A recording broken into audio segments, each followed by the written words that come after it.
Alrighty, so Preds win 4-1 over the uh, Calgary Flames.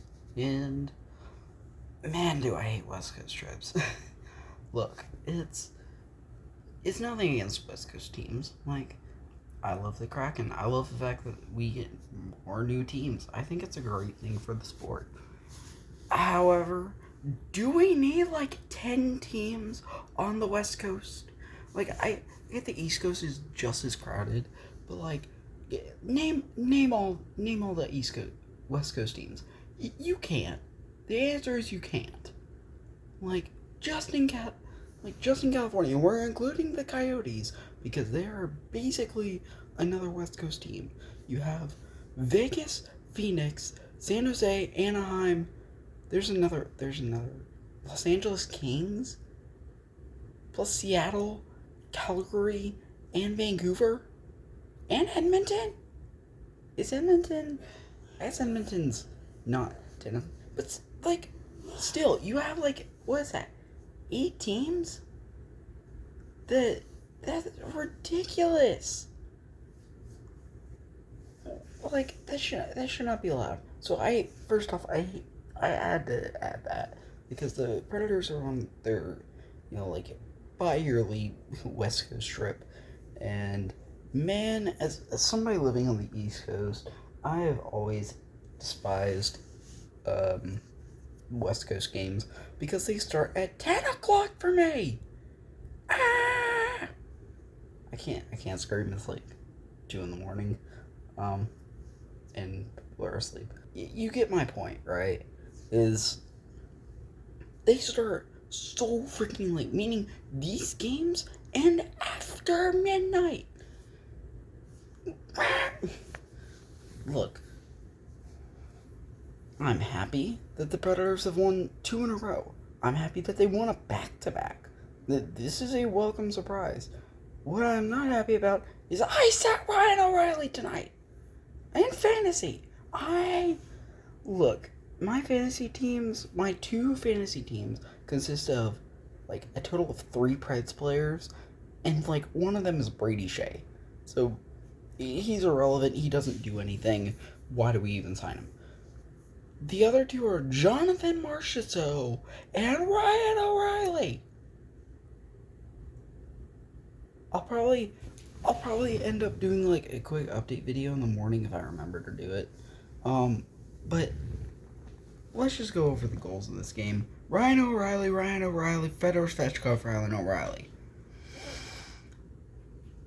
I don't think you understand how mad I was after the first goal that I sat Ryan O'Reilly, because you gotta understand where I'm coming from. It's every night, and I haven't made a video about this, but I'm going to make a video about this. Every night I sit either Marchessault or Ryan O'Reilly because my fantasy teams are weirdly stacked in like the center position. Like, just in the Ryan O'Reilly team, I think my center options are like Blake Coleman, Nick Suzuki, and Austin Matthews. Like, alright, first off, Matthews has been hurt, which is the main reason I've been starting Ryan O'Reilly so much. By the way, he has like 13 goals this season. It does not feel like he's been scoring that much. So, I don't know why I'm losing a lot of fantasy. Like, I'm really not, but... And then Coleman got updated to where he can basically play any forward position, so he's a utility guy.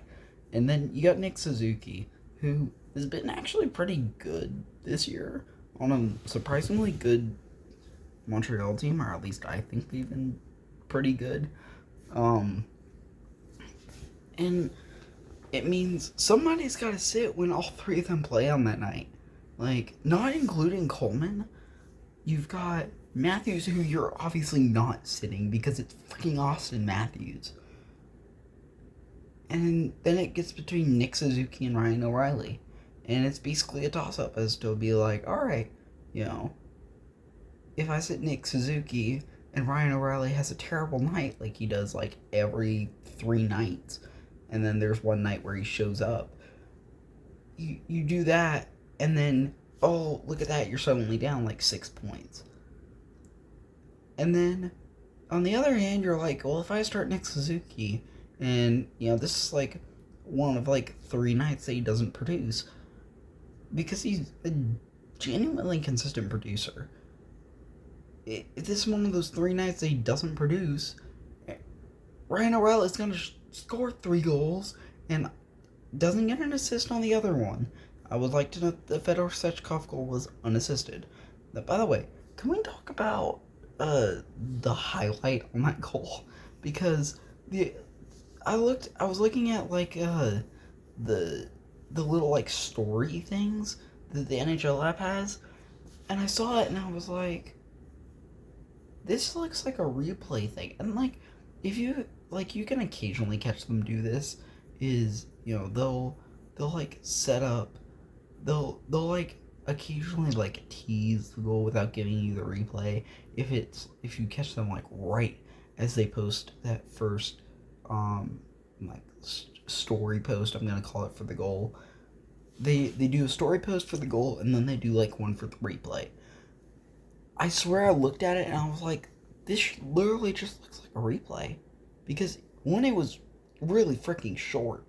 And 2, it wasn't like an actual like TV view. It was like one of those replay views that you see when watching the game. That you're kind of like, oh, that's a great goal. Unless you're watching it for the first time. And that's really confusing. Anyway, so I looked at it, and then I looked at the like replay highlight that like shows up like on the score sheet for the game. It was that exact same thing, and I'm like, all right, so what are we doing? So that was just genuinely confusing. Notes from the game. If the Predators can keep producing like this, they have a chance to turn the season around. The season is far from over yet. Yes, the start to the season has been very, very bad. Trust me, I've been to a game. I know it's bad. And,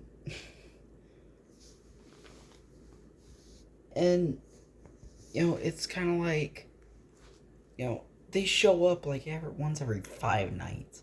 And, the nights that they do show up, it's really good to see. And then they go on like a 4-game losing streak. And you're like, well, what was that one win for? Because now we're like duly down. So, by the way, I am like looking to play NCAA 14 right now. As I'm like making this video, I'm playing NCAA 14. But like, you have a first line of Marchessault, Forsberg, and Stamkos. And Stamkos has like 10 goals on the season. Forsberg isn't producing, and Marchessault like shows up like once every 5 nights, and it's the nights I sit him. But leaving that out, you need to mix up that first line, because it's getting to a point where that first line is becoming stale and unproductive. And you can't have that for a first line. You gotta have a first line that says, alright, we're gonna go out there and we're gonna do something. Whether it be scoring goals, whether it be, setting up for the second line, whether it be going out and, wearing down their lines, whether it be, through physical play or through constant pressure in the offensive zone. This first line, from what I've seen from highlights, because I don't pay for like YouTube TV, this first line's not doing that, and we need a first line that can do that.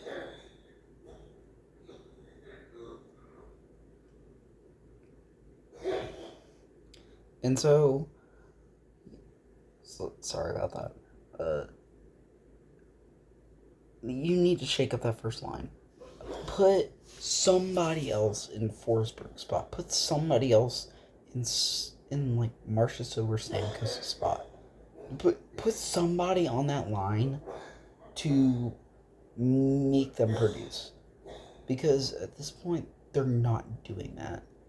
So, this is actually like a full length, like, this is actually like rivaling Steve Dankel's videos. Also, hi Steve. If you still want me to take this down, I'll be happy to. Um, but yeah, I think overall it was nice to see somebody produce. Um, I have no idea who they play next. I think it's Monday or Tuesday before they play again. I'm assuming it's another West Coast team, which means another 10 o'clock game for me. And I start school on Tuesday, so if it's on Tuesday, man, that's gonna suck for me.